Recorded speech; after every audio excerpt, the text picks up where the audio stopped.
Good morning, everyone. My name is Fausto Lopez, and today I'm going to talk about line balancing. Well, first, let's see what is an unbalanced line. That is the central problem that we want to solve. For an unbalanced line, the variations in the quantity of work assigned to each worker in the line.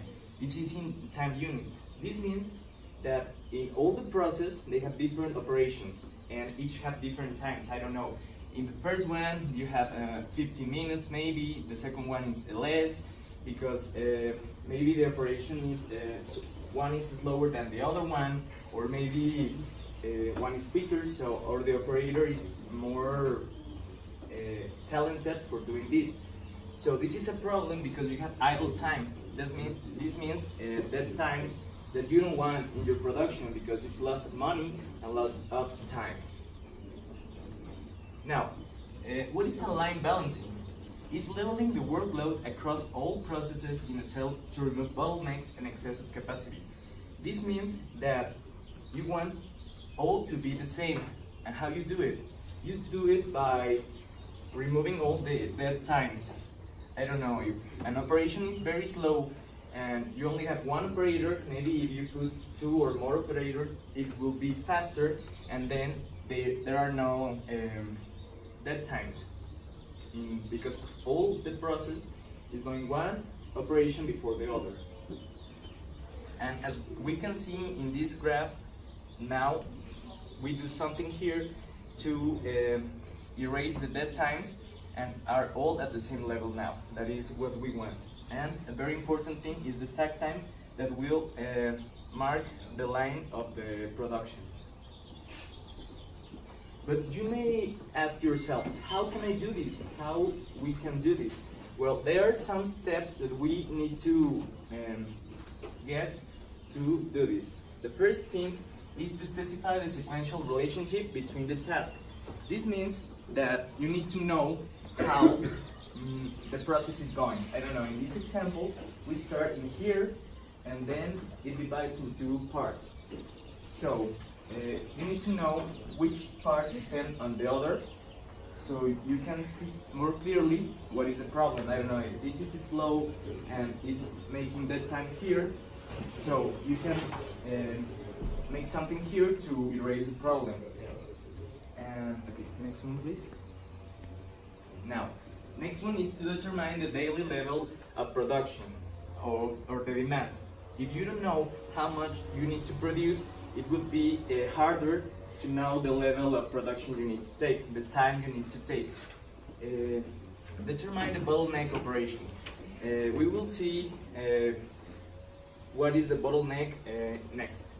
And determine the minimum number of workers, because you don't want more workers that are not doing something, so you need to get only the ones that you need, no more or no less. This means that maybe if you have only one operator in one part, you need to get 2 or 3, so they are all working and not doing something. And finally, select the rule to assign tasks to operators and a rule to break ties. This means that everyone has a thing to do. Everyone needs to be doing something, and if there's a tie in a part of the operation, you need to do something. If many product is going to one part, maybe you need another operator to move to that part and help to solve that. Next one, please. Now, we saw earlier the bottleneck, and you may be asking, I don't know, what is the bottleneck? Well, the bottleneck is the resource that requires the longest time in operations of the supply chain for certain demand. This means like the slowest operation in all the process, the thing that you need to eradicate or to make faster. To identify the bottleneck, you need to divide the standard minutes over the number of operators. So if you have, I don't know, 15 minutes for an operation and you have three operators, this means you have 5 minutes. So like that you can see in all the operations which one is the slowest one. And you can see in this image that all the processes are going to this part. So these are independent of each other. But then they go to this part that is the smallest part, so they go stuck. This is the bottleneck. Now, line balancing. An example is when you have many operators that are performing consecutive operations, that is one before the other. For example, when you have a project like to do a essay and each member has to do something, someone does the introduction, someone does the body, someone does the conclusion, and if you are doing the conclusion, you can't do it unless your partner already does the introduction and the body. So the bottleneck in this case would be the body. And we have an example here. We see that we have 5 operators in doing different things, and each one has a different standard minutes. Some are quicker, some are slower, but the rate of production is the slowest operator. In this case, we can see that 0.65 is the slowest operator.